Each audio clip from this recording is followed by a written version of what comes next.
And whatever people do, they always have a reason. They may not be aware of the reason consciously, but there's always a reason. If someone tries to commit suicide, there's a reason. If someone tries to hurt someone else, there's a reason. If someone is willing to work 18-hour days, there's a reason. If someone doesn't want to work, there's a reason. Now, here's the good news. Having dealt with literally tens of millions of people from hundreds of countries, or more than 100 countries to be accurate, I could be an idiot at this point and have to see there are patterns.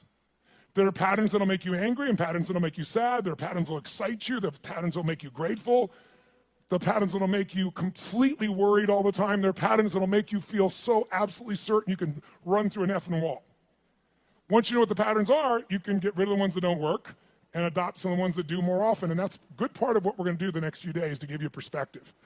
But the most important pattern to understand is why people do what they do. So as I told you, I've had a unique gift. I've had the chance to travel the world at this stage of life where literally the world is available to all of us in a few hours. But what I want you to understand is everybody has a reason for what they do, but the good news is there's only 6 reasons. There are lots of different stories, but I can tell you by experience being around the world, there's only 6 reasons. And those 6 reasons are called the 6 human needs.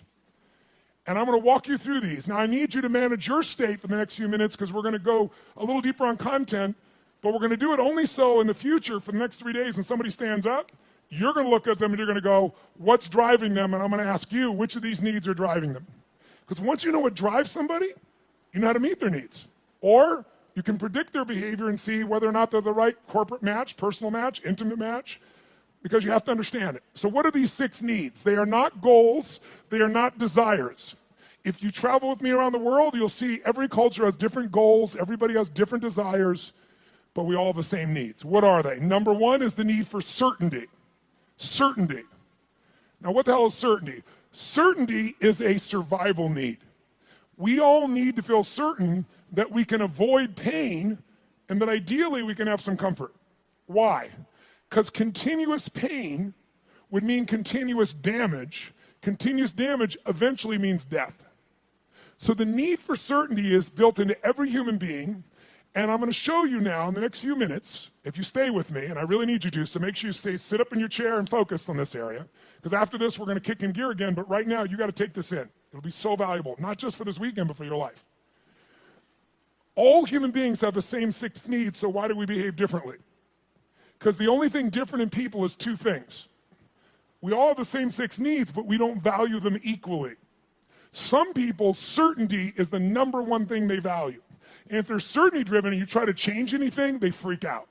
They get fearful or they get angry or they get pissed off because what matters most to them is keeping things the same way where they feel like they're in control. Raise your hand if you follow. That's an example. Some people, they value love much more than certainty. Some people value certainty more than love. So even though they love you, if they don't feel certain, they won't open completely. All right, just as one example. So the difference in people, we all have the same 6 needs. The difference is which of the top 2 you value most out of these 6. Because these top 2 determine your direction in life. And direction, if you keep moving in direction, it leads you to an ultimate destination or destiny. So we want to understand what your top 2 needs are. And same thing with other people. This weekend, when somebody stands up, often I'll say, what's driving him right now? And I want you to see, within a very short time, 8,000 people from 44 countries will all be saying the same thing. Because it'll be that obvious to you. You'll be a practical psychologist by the time we're done here. So now, if we know what these needs are, and a person values them differently, we also have to find out 2 people could have the same need, but they have a different belief about what it takes to be loved. Or a different need about what it takes to be certain. Some people to be certain need $10 billion. Some people to be certain just need to pray to God. Some people to be certain need to feel like they have 3 perfect children and they're there every day. Some people that feel certain because I've always figured it out. I don't know what's going to happen, but I know I'll figure it out because I always have. You can get certainty from your past. You can get certainty from God. You can get certainty by working out intensely. You can get certainty by eating food. Too much food especially will put comfort in your body. If you overeat, all the blood goes in your stomach. You start breathing again. So we all need certainty. The only question is, number 1, 2, 3, 4, 5, or 6 on your list? And the second question is, what does your brain say has to happen to be certain? Some people have certainty that's impossible to meet. The young lady over here who was sitting in the chair before we intervened had a blueprint that's never going to be met. It literally would make her unhappy regularly. So we got to know what needs you're after and what's your blueprint. How many got a feeling at least when I'm explaining here right now? It makes some sense to you. Say I. Awesome. So the first need is certainty. How can we meet our need for certainty? We can do it in ways that are positive, neutral, or negative. I can get certainty in a heartbeat if all I want to do is get really pissed off and freaked out about something. When you get angry, do you get certain, yes or no? You better believe it. So some people get angry all the time because it's their way to get certainty in a life that's uncertain. It has all kinds of negative side effects, but it works in the moment. So listen to me now. Most people meet their needs in a way that works in the moment, but not long term. So they feel good for a short time, like a sugar high, and then they drop emotionally, and they got to do it again, whether it's food or smoking or drinking or whatever it is. So you can meet your needs in positive ways, neutral ways, or negative ways. So if I came along here and I said, what's your name, sir? Chase. Chase, I want to make a deal with you. How much do you weigh? 246. We're going to weigh you in 5 minutes. He says he weighs 246. If you're within that range, I'm fine. Here's my deal. I'm going to put $50 million US cash tonight into an escrow account for you. They're going to weigh you. If you lose 50 pounds tomorrow morning by 8:30 a.m., you will receive that 50 million, otherwise they get it back. Can you do it, yes or no? No? Sure you can. Take off a leg, take an arm, we can get your ass there. There's no question, Chase. Is the goal obtainable, yes or no? Is it achievable? Is it obtainable, yes or no? But it's not sustainable, and that's how most people meet their needs. They use a drug or alcohol or food or cigarettes or something to get comfortable, to get certainty back. But the problem is it has side effects long term. Works in the short term, doesn't the long term. Raise your hand if you follow. Say I. So you could get certainty by overeating or smoking or drinking. What happens when you smoke a cigarette? Take a deep breath in and you blow it out nice and long and slow, full exhale. When most of you are stressed, how many have noticed that you either stop breathing or you breathe really shallow? How many have noticed this in the past? So you smoke a cigarette, and in the moment, it meets your need for comfort and certainty. It's killing you, but it works short term. That's how most people live their life. You can get certainty by working out. If you go on a run really intensely, or you go lift weights, and you push yourself, and all that blood starts pulsing through you, do you feel certain, yes or no? And what's the downside? Zero. So there are ways to meet your needs that are empowering, neutral, or disempowering. The parts of our life we don't like are problems. Why would we keep a problem? We're all capable of solving it. Why would we keep a problem? The only reason you have a problem that's stuck around is because it meets some of your needs. Not all of them, or you wouldn't want to get rid of it. But enough of them that it makes it hard to give up. It's kind of like, who's ever been in a relationship way too long? Let me see your show of hands. And how many knew it was wrong while you were there? Let me see your show of hands. So why the F did you stay there? Because of the uncertainty. Because, well, I'm not thoroughly happy. I'm kind of unhappy, but I might be worse if I was totally alone. What if this is the best one I'm ever going to get and I screwed it up? But what happened was most of you had that feeling, talked yourself back down into the relationship multiple times until one day you hit a threshold where your brain went, it was painful in the past, it's painful in the present, it's going to be painful in the future, I'm out of here. Who's done this before? Say I. So there is a threshold that we can find, and if we find that threshold, we can break through it pretty damn easily. We can shift, we can get to where we really want to go. So what I want you to get is, of these 6 needs, we all find a way to meet them. The only difference, again, is which are your top 2 out of the 6, and I've told you certainty so far. And what are your beliefs or rules, or what's your blueprint on how to get that? Her blueprint was please everybody, which is impossible, so it won't work. Raise your hand if you follow, okay? So let's take a look. What's the second human need? Well, first of all, you can get certainty in so many ways. You get certainty by praying to God. You can get certainty by doing a ritual the same way every time. You can get certainty by lowering your expectations, saying nothing ever works, nothing ever will, everybody screws things up. You'll lose your dream, but you'll gain your need. By the way, jot this down. People will give up their goals and dreams to meet their needs. People will give up their goals and dreams. They'll even give up their own values to meet their needs. I'll give you an example. How many of you in this room consider yourself to be an honest person, very honest person? Raise your hand if you consider yourself to be very honest. Raise your hand nice and high. Okay, drop your hand. Raise your hand if you lie. Let me see your hands if you lie. You can explain this to me, will you? Here's how it works. See, in your mind, you know who you are. Why would someone lie who values honesty? No one told you to be honest. You want to be honest. Because if you think being honest is going to cost you one of your needs like love or certainty, you'll lie. You'll call it a white lie, but you'll lie. Who knows what I'm talking about?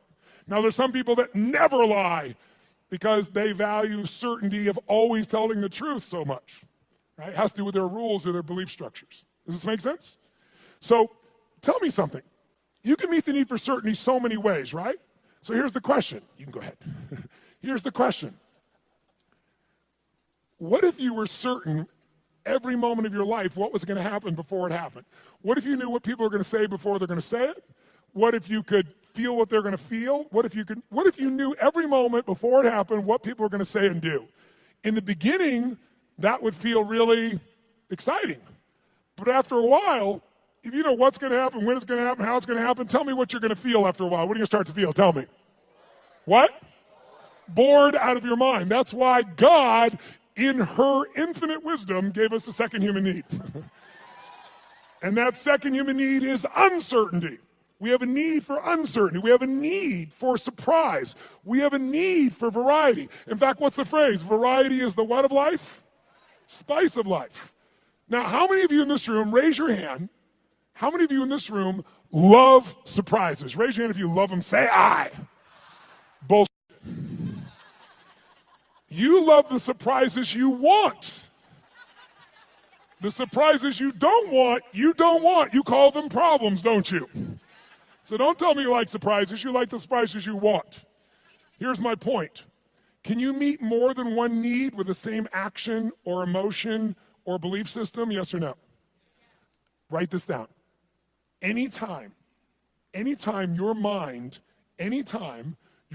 perceives that doing something, anytime your mind perceives that doing something, believing something, or feeling something meets at least 3 of your needs, so anytime your mind perceives that doing something, feeling something, or believing something meets at least 3 of your needs, then you will become addicted to that thought, that feeling, that emotion, or that action. You can be positively addicted or negatively addicted, but you're going to be addicted. Anytime your brain perceives that something you believe, do, or feel meets 3 of your needs, you'll get addicted to it. Now, I'm going to show you why this is important. Let's look at 2 needs for a second. Is it possible to meet your need for certainty and uncertainty simultaneously, even though they're opposite needs? Yes or no? I'll give you an example. Who here has ever rented a movie that you've already seen? Let me see a show of hands. Get a life. Now, I've done it too. Why would we rent a movie we've already seen? We'd rent it, why? Because we've seen it before, so we're certain it's good, and we're hoping it's been so long we forgot enough it'll be variety when we watch it again. Who knows what I'm talking about here? Say I. So you can meet both needs, but if you meet 3 needs, you'll become addicted to that behavior. Whether it's a good behavior or bad behavior, doesn't matter. It'll be a positive addiction or negative addiction, but you'll be addicted. So let me give you how do you get variety? You can get variety in positive ways, negative ways, or neutral ways. You can get variety by learning, growing, taking on a new goal, a new challenge. You can get variety through a conversation with a friend. You can get variety by praying to God. There's so many ways to get variety, aren't there? But you can also get variety in negative ways. You can smoke a joint, and maybe that's not a negative way, but it sure will change your state. But it has side effects, right? During that time, you're not going to function maybe at the same peak or understanding. Or some people use other things, cigarettes, alcohol, anything. There's so many ways to get variety. The question is, are your ways positive, neutral, negative, or empowering? How many follow? Because we all have ways of getting that variety, that uncertainty. So here's what I want you to do. 3rd human need is significance. The need to feel unique, the need to feel special. Yes, I hope that picture makes you feel special. Okay? The need to feel unique, special, important. Who has the need to be needed, to feel special, unique, and important? Who do you think has that need? Who has it? Tell me who. What about people who say, I don't want to be special? Do they still want to be special? Yes or no? You bet your ass they do. Thous protest too much. Now, they don't want to be so special that you attack them. They might want to stay undercover, so to speak, but they still want to feel special. They want to feel unique. They want to feel needed. They want to feel important. So there are lots of ways to feel special. You can do it by working your ass off, taking huge risks and achieving something to feel special, or you can tear down everybody else that's trying to build something. Because there's two ways to have the tallest building in town. One is work your ass off, take risks, build the tallest building. The other one is blow up everybody else's building. And by the way, which one's faster? Which one's easier? Which takes less intelligence and less money? Tearing shit down. It happens faster. So that's why we've always had violence, and we always will unless there's a consciousness change. If I live in a tough part of the community, I'm in the hood, and you can walk through my community and you don't notice me, and I feel insignificant, I might take things into my own hands to feel significant. If all of a sudden I put a gun to your head, tell me on a 0 to 10 scale, how certain am I you're going to respond to me now when I put that gun to your head, 0 to 10? 10 is absolute, 0 is not at all. Where would you put it? Quick. Yeah, 100. Is it true? But also, when I put my gun to your head, how significant am I to you in your life, even if you didn't know me a minute ago? If I got a gun to your head, how significant am I, 0 to 10? 100. I'm the most significant thing in your life, and a moment ago you didn't know I existed. And I don't need any intelligence, I don't need background, I don't need education, all I need is a gun and the will to do it. Oh, by the way, just in case there's not enough there to be an addiction, when I put that gun to your head, every time that happens, it's going to be a different game. I know you're going to respond to me, I know I'm significant, but what you're going to say and do is different, so I get variety. So you meet 3 needs, but violence doesn't end there. Because the 4th human need is connection and love. And most people are too afraid to love because they've loved and been disappointed, or they've loved and then lost the love, and it was so painful that now they settle for the crumbs of connection because that's safer. So it's a form of the need, but a low level of the need, but it's still part of the need, and we got to meet it. So if you're going for connection and love, if I cut my gun to his head, on a 0 to 10, I'm a 10 of certainty, I'm a 10 of significant to him, I'm going to have a ton of variety. But are we also connected in a sick way, but deeply connected in this moment? Yes or no? On a 0 to 10, how much connection is there between our lives at this moment when I put the gun there? 100. How many follow this? Say I. So violence meets 4 of the human needs, and that's why we've always had it. That's why ISIS exists. That's why people do the stupid things they do, is they do it to try to meet their needs. The biggest cause of violence, though, if you'll notice, is 95% of the time when it's a terrorist, it's a male. Why is that?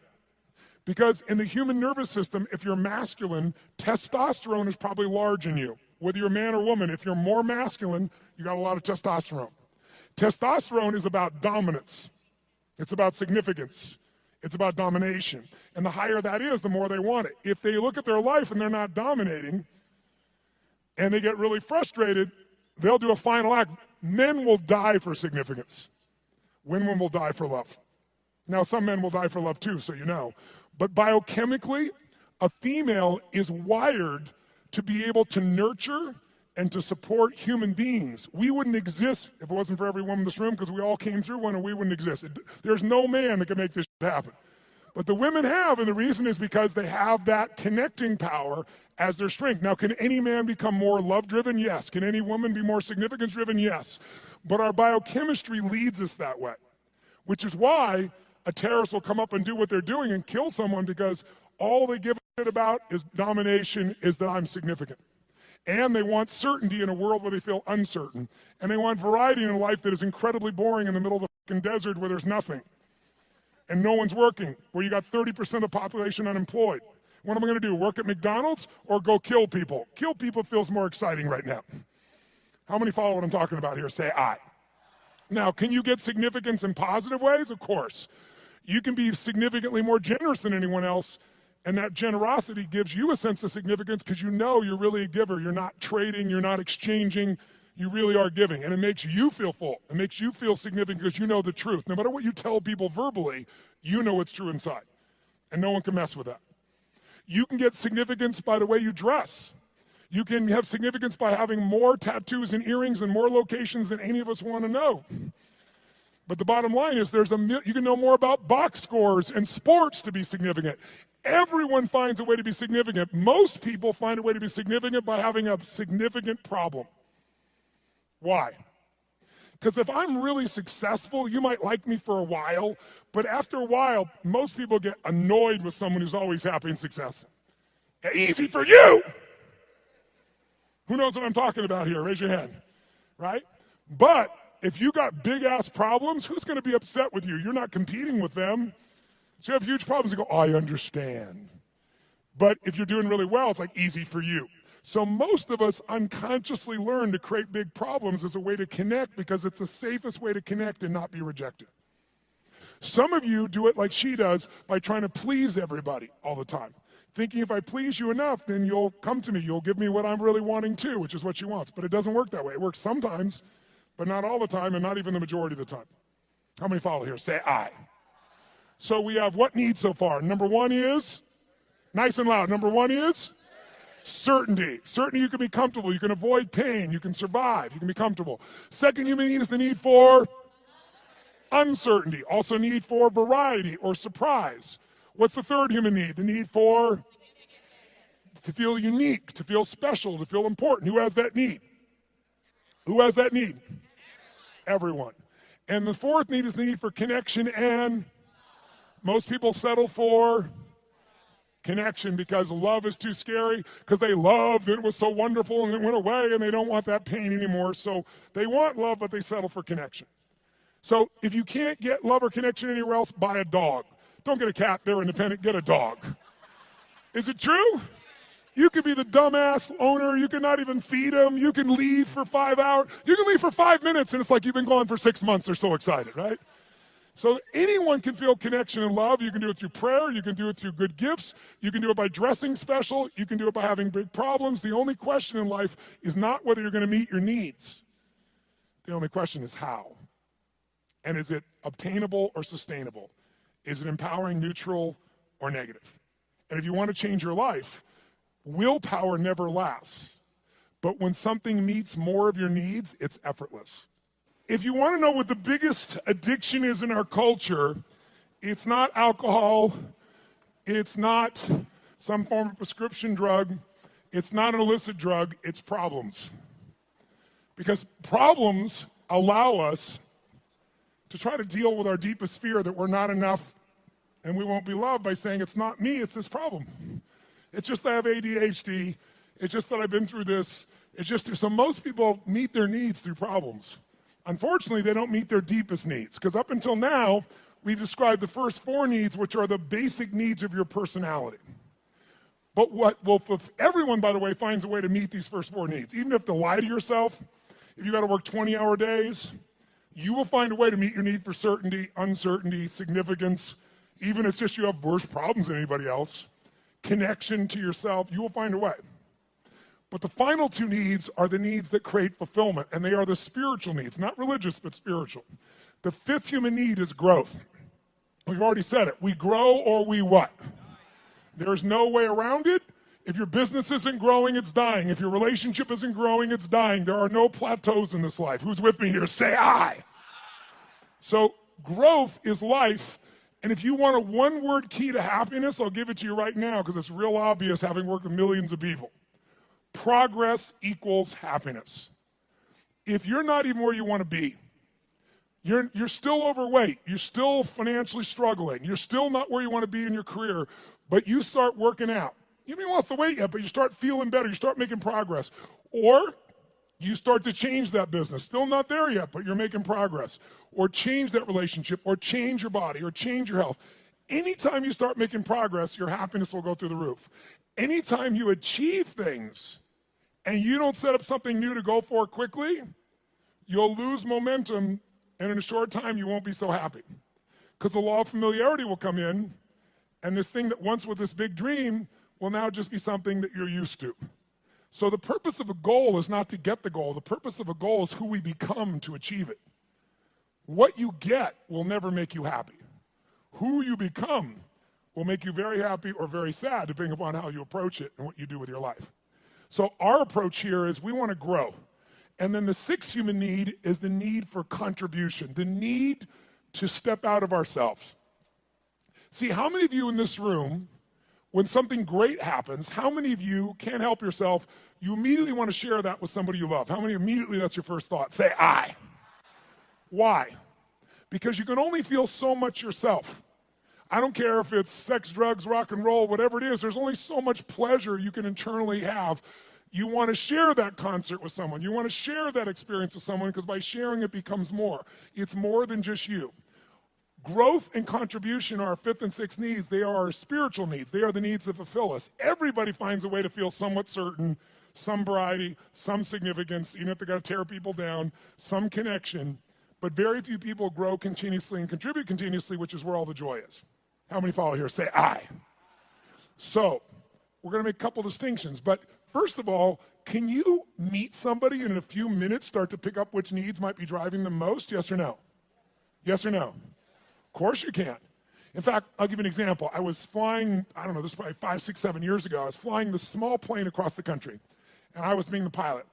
And I landed in Kansas City. And I landed in Kansas. And I'm in this little airport in Kansas, and I get out of the plane, and this young man comes running out, and he's like so enthusiastic and so, just such a sweet, good soul. You know, you immediately got a great hit off this kid. And he says, what can I do for you? I told him I'm just flying through. I just need to refuel. He goes, how much do you need? I said, just fill her up. He goes, no problem. I leave. As I leave him, come around the plane to walk up the steps to go into the FBO, the fixed-based operation where I'm stopping for the moment, I'm going to go up and use the facilities, and there's a young girl sitting on the stairs here, and she looks really intense. She's gothic, you know, that goth makeup. She's got, I don't remember the exact number, but like 15 earrings on one ear, one through the nose, really intense-looking little character.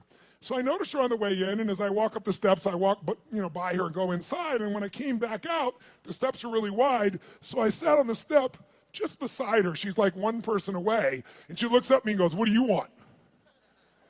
I said, what do you want? She said, nothing. I said, nothing. And then we just sat there. She's like, inner space. And I said, actually, there is something I'd like to know. I said, you don't have to tell me, but I'm going to leave here in a few minutes. You're never going to meet me again. Is that your boyfriend out there? She goes, well, sort of. Like she wants him to be, right? I said, that's nice. I said, he seems like a really, really nice kid. He's not nice. He's strong, she tells me. I said, okay, well, I think he's strong and nice. She said, well, maybe he is. I said, I'm going to leave in a couple minutes, but I'm just curious. I said, how old are you? She goes, what does it matter? I said, it doesn't, and I'm about to leave, so why don't you tell me? She said, I'm 13, and I about fell over. This girl, 17 would be the youngest I put her. Totally made, makeup made up in every detail, right? So I'm like, wow. She goes, are you surprised? I said, yeah, I'm really surprised. She goes, did you think I was older? I said, yeah. I said, and that kind of saddened me a little bit for you. She said, what? I said, I don't know. I said, I'm curious. I'm going to leave here in a few minutes. And she goes, you're curious about a lot of things. I said, I am. I said, how come, and I'm making up the number, it may have been 13, but it was more than 12. How comes 13 or 15 earrings? And she says to me, because everybody else has 5. Now, if I don't tell you anything else about this young lady, what would you say is the number one need that's driving her at this stage of her life right now? Nice and loud, go. Which one, nice and loud? How many said significance? Raise your hand. Absolutely right. You can see it easily.